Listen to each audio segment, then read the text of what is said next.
টিহু নব নিৰ্মাণ যুৱ সমাজৰ উদ্যোগত আৰু বৃহত্তৰ টিহুবাসী ৰাইজৰ সহযোগত জুবিন অনুৰাগীৰ ৰাজহুৱা মুণ্ডন কাৰ্যসূচী টিহু নৈৰ শ্বহীদ স্মৃতি উদ্যান ঘাটত জুবিনৰ শতাধিক অনুৰাগীয়ে আৰম্ভ কৰিলে 10 দিনীয়া দহা কৰ্ম ৰাতিপুৱাৰ পৰা পুৰোহিতৰ মন্ত্ৰ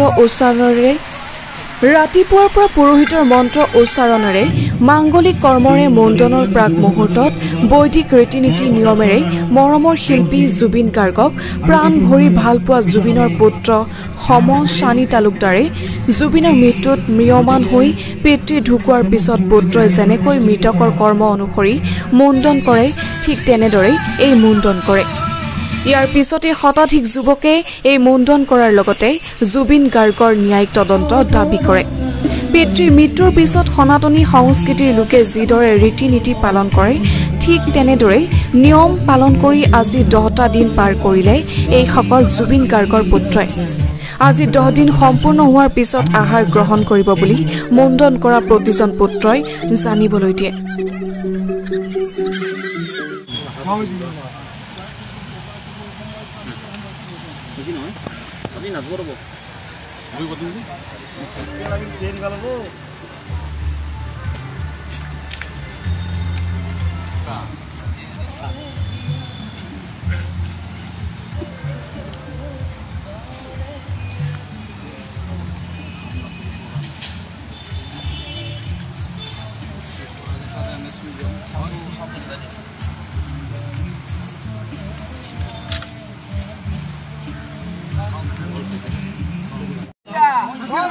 September আবেলি 4 বজাত সমগ্ৰ টিহুবাসী ৰাইজৰ সহযোগত প্ৰথমেতো অসমবাসী ৰিয়াৰ মতো জুবিনদালৈ শ্ৰদ্ধাঞ্জলি জনালোঁ আৰু জুবিনদাৰ এই মৃত্যুত গোটেই অসমবাসীৰ লগতে আমিও মানে দুখত ভাগি পৰিছোঁ আৰু জুবিনদাৰ আত্মাৰ চিৰশান্তিৰ কামনাৰ কাৰণে আজি আমি টিহু নৱনিৰ্মাণ যুৱ সমাজ আৰু টিহু পোহৰ প্ৰডাকশ্যন আৰু টিহুবাসী ৰাইজৰ সহযোগত দহা সকামৰ লগত সংগতি ৰাখি কিনে ৰাজহুৱা মুণ্ডন কাৰ্যসূচী এটা হাতত লৈছিলোঁ এইটোৰ অৰ্থ এইটোৱে যাতে জুবিনদাৰ যি মৃত্যু এয়া মৃত্যু নহয় জুবিনদাক হত্যা কৰা হৈছে আৰু জুবিনদাৰ এই হত্যাৰ ন্যায় বিচাৰি আজি আমি কাৰ্যসূচীটো মানে অনুষ্ঠিত কৰিছোঁ আমি আপোনালোকৰ জৰিয়তে অসম চৰকাৰক তথা ভাৰত চৰকাৰক এটা বস্তুৱে ক'ব বিচাৰোঁ যে এই হত্যা কাৰ্যসূচীটোত জড়িত সকলো ব্যক্তিকে অতি শীঘ্ৰে কৰায়ত্ব কৰি যাতে কঠোৰ যাতে বিহিত ব্যৱস্থা লয় চৰকাৰে তাৰ কাৰণে আমি টিহু নৱনিৰ্মাণ যুৱ সমাজ তথা বৃহত্তৰ টিহু ৰাইজৰ তৰফৰ পৰা আমি চৰকাৰলৈ এইটো আহ্বান জনাইছোঁ আৰু যদি কোনো কাৰণতে দোষী হাৰি যাব নোৱাৰে তাৰ কাৰণে আমি চৰকাৰক আহ্বান জনাইছোঁ আৰু যদি দোষী যদি কৰায়ত্ব নহয় কিন্তু পিছলৈ আৰু ইয়াতছে ভয়াৱহ পৰিস্থিতি আমি টিহুবাসী ৰাইজে কৰিবলৈ প্ৰস্তুত আছোঁ হয় আমি আজিলৈ 10 দিন পুৰা লঘনে আছোঁ আৰু আজি আহাৰ গ্ৰহণ নকৰোঁ আমি খাদ্য চাদ্য যোৱাৰ পিছত আহাৰ গ্ৰহণ কৰিম আজি আমি দহা সকামৰ লগত সংগতি ৰাখি কিনে ফল মূলৰ ব্যৱস্থা কৰা গৈছে দহা সকামখিনি শেষ হোৱাৰ পিছত বৈদিক নীতি নিয়মখিনি শেষ হোৱাৰ পিছত এইখিনি মানে প্ৰসাদ বিতৰণ কাৰ্যসূচী এটা আছে সেইটোৱে ক'লোঁ মানে কি কোনো কাৰণতে যাতে দোষী হাৰি যাব নোৱাৰে তাৰ কাৰণে মানে চৰকাৰক আমি আহ্বান জনাইছোঁ চৰকাৰে যিমান পাৰে সিমান মানে ব্যৱস্থা গ্ৰহণ কৰক কঠোৰ মানে শাস্তি পাব লাগে কোনো কাৰণতে মানে হাৰি যাব নোৱাৰে দোষীয়ে আৰু এই চামকানু মহন্ত আৰু সিদ্ধাৰ্থ শৰ্মাকতো সিহঁতে ফেচবুকত আহি আছে লাইভ দি আছে কিন্তু তথাপিতো চৰকাৰে ধৰিব পৰা নাই এইটো মানে চবতচাই দুখৰ বিষয় মানে জুবিনদাক লৈ যাতে কোনো ৰাজনীতি নকৰে কাৰণ আমি যিটো দেখা পাইছোঁ জুবিনদাক লৈ মানে বস্তুটো ৰাজনীতিৰ মেৰপাকত সোমাই গৈছে নহ'লেবা আজি 10 দিন হৈ গ'ল আজিলৈকে কোনো এজন মানে আপোনাৰ দোষীক কৰায়ত্ব নকৰিলে গতিকে চৰকাৰলৈ বাৰ আহ্বান জনাইছোঁ আমি অতি সোনকালে যাতে দোষীক কৰায়ত্ব কৰি কঠোৰ শাস্তি প্ৰদান কৰে তাৰ বাবে আমি আহ্বান জনাইছোঁ চৰকাৰক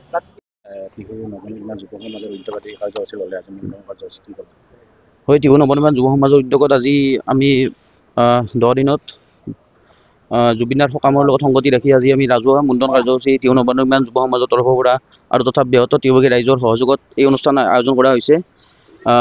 মানুহে চুলি কেতিয়া খুৰাই, খুৰ কেতিয়া লগায় মূৰত, কিমান আৱেগত লগাব পাৰে খুৰ, আজি তাৰে প্ৰমাণ ৭৩জন মানে আমাৰ তিহুৰ নৱপ্ৰজন্মই ইয়াত চুলি খুৰাইছে। কাৰণ এটাই, জাষ্টিছ ফৰ জুবিন গাৰ্গ, ন্যায় লাগিবই আমাক। ন্যায় আৰু যি এই তেজপ্ৰিয়া সিদ্ধাৰ্থ শৰ্মা লগত চামকানু মহন্তৰ অলগত কৰ্মান্য চামকানু মহন্ত, এই দুইজন কাল্পিতক অতি শীঘ্ৰে গ্ৰেপ্তাৰ কৰিব লাগে আমাৰ স্পষ্ট দাবী, অসমবাসীৰ দাবী এইটো। আৰু যেতিয়ালৈকে সেই তেজপ্ৰিয়া এই কাল্পিত ধুৰন্ধৰ দাগাবাজ কেইটাক মানে গ্ৰেপ্তাৰ নকৰে, তেতিয়ালৈকে আমাৰ এই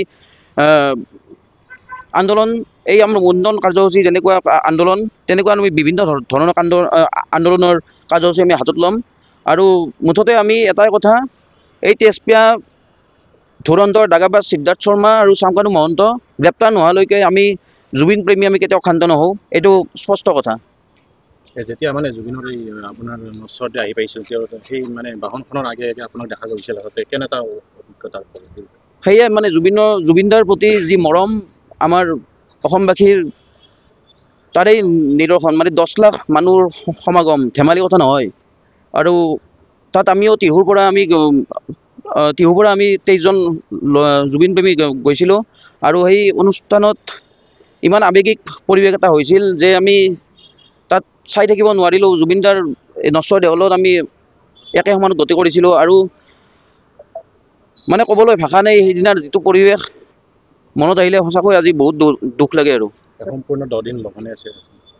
হয়, বৈদিক নীতি নিয়মৰ মাজেৰে আজি অনুষ্ঠানটো আয়োজন কৰা হৈছে। যিখিনি পাৰোঁ সেইখিনি মানে আমি কৰিবলৈ চেষ্টা কৰিছোঁ। তিহুবাসী ৰাইজ আমাৰ লগত আছে। আৰু ভৱিষ্যত দিনত আমাৰ 30 তাৰিখে আমাৰ কিছুমান কাৰ্যসূচী আছে। জুবিনদাৰ এটা কথা কৈছিল, য'ত নাহৰ থাকে ত'ত জুবিন দা থাকে, য'ত জুবিন দা থাকে ত'ত নাহৰ থাকে। আৰু সেই মূল মন্ত্ৰ আমি আগত ৰাখি আমাৰ 30 তাৰিখে আবেলি 4 বজাত 53 জোপা নাহৰ পুলি বৃহত্তৰ তিহু অঞ্চলত আমি ৰোপণ কৰিম। আৰু 7:30 বজাত আমাৰ নাগৰানাম পৰিদৰ্শন হ'ব। গতিকে আটাইবোৰ কাৰ্যসূচীতে আমাৰ তিহুবাসী ৰাইজৰ উপস্থিতি তথা সহায় সহযোগ আমি শ্ৰদ্ধাৰে কামনা কৰিছোঁ। ঠিক আছে, সম্পূৰ্ণ হ'ল আজি দহাকৰ্ম। তোমাক দেখা পাইছোঁ মানে আচলতে ৰাতিপুৱাৰে পৰা আচলতে যি বৈদিক ৰীতি নিয়মেৰে মানে এই ব্ৰাহ্মণৰ যি পুৰোহিতৰ যি মন্ত্ৰ উচ্চাৰণেৰে মানে গোটেইখিনি কৰ্ম আজি আৰম্ভ কৰিলে, কি ক'বা এই মুহূৰ্তত? জুবিনদা আমাৰ কাৰণে ভগৱান স্বৰূপ আছিল। জুবিনদাৰ মৃত্যুত আমি সঁচাকৈ বহুত মৰ্মাহিত হৈছোঁ, কিন্তু যোনটো হ'ব নালাগিছিল সেইটো হৈ গ'ল। সেইকাৰণে জুবিনদাক আমি ভগৱান বুলি মানো। সেইকাৰণে আমি বৈদিক নীতি নিয়মেৰে আমি চুলিখিনি কাটিছোঁ বা মুণ্ডন কৰিছোঁ। আৰু আমাৰ লগৰে 40-50জন ল'ৰাই মুণ্ডন কৰিছে, তিহুবাসী ৰাইজে মুণ্ডন কৰিছে। কিন্তু ইয়াত এটা কথা ক'ম, জুবিনদাৰ মৃত্যু আমাৰ কাৰণে বহুত বিষয়। আৰু এইটো বিষয়ত আমাক ন্যায় লাগিব। আমি ন্যায় বিচাৰিছোঁ। কি ক'বা আজি 10 দিনে মানে যিহেতু লঘোণে? আমি 10 দিন মই লঘোণে আছোঁ। আৰু লগতে সদায় চাকি ধূপ আমি দিয়ে আছোঁ। আৰু আমি 30 তাৰিখে জুবিনদাৰ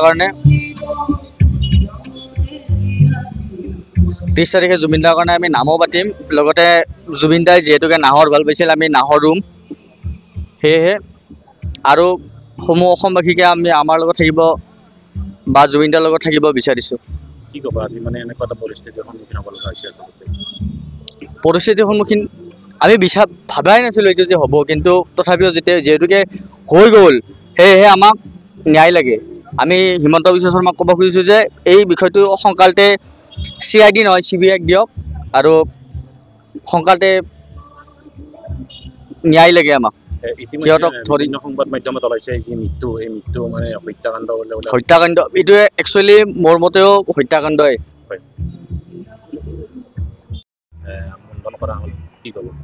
কি ক'ম, ক'বলৈ আগতেও মই এটাই শব্দ কৈছোঁ ক'বলৈ, আৰু আমাৰ একো ভাষা নাই। বহুত কান্দিলোঁ এইকেইদিন, ভালকৈ খাব পৰা নাই, শুব পৰা নাই।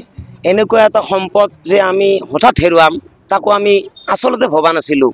কি হৈ গ'ল ক'ত কি হৈ গ'ল আমি এতিয়াও আচলতে গমেই পোৱা নাই কেৱল মোবাইলত চাই থাকোঁ ইজনে কিবা কয় সিজনে কিবা কয় প্ৰকৃত ক্ৰিমিনেল যিজন আমাৰ CM ছাৰক ৰিকুৱেষ্ট কৰিছোঁ মোৰ ফালৰ পৰা আজি দেউতা মা মৰি গৈছে ছেকেণ্ড পিতৃ বুলি ক'লে জুবিন দাকে ক'ব লাগিব আৰু মানে এইটোৱে বিচাৰিছোঁ যদি তেখেতৰ আত্মাই তেতিয়াই শান্তি পাব যদি মানে জুবিন দাই জাষ্টিছ পায় আমিও তাৰ মানে অন্তৰখন অকণমান হ'লেও ভাল পাম এইটোৱে বিচাৰিছোঁ আৰু মানে এটা বস্তু বিশেষকৈ বিচাৰিছোঁ যাতে জুবিন দাক অসমবাসী ৰাইজে আজি যেনেকৈ ভাল পাইছে সুদূৰ ভৱিষ্যতেও তেনেকৈ ভাল পাই থাকক আৰু মই বিচাৰিছোঁ মোৰ ফালৰ পৰা এটা তেখেতৰ যিখন মানে সমাধিস্থল আছে জাকত জিলিকা কৰক এইটো CM ছাৰলৈ বিশেষ অনুৰোধ আৰু তেখেতৰ এটা মিউজিয়াম লাগে আমাক তেখেততো গ'লগৈ আৰু সেইটো আৰু আমি ঘূৰাই নাপাম মানে যোৱা মানুহজন ঘূৰি নাহে আমিও জানো স্বয়ং ভগৱানেও জানে কিন্তু তেখেতৰ যিখিনি সন্মান সেইখিনি যাতে আজি যেনেকৈ আছে সুদূৰ ভৱিষ্যতেও তেনেকৈ থাকে সেইখিনি বিচাৰিছোঁ আৰু তেখেতৰ কাৰণে জাষ্টিছ এটা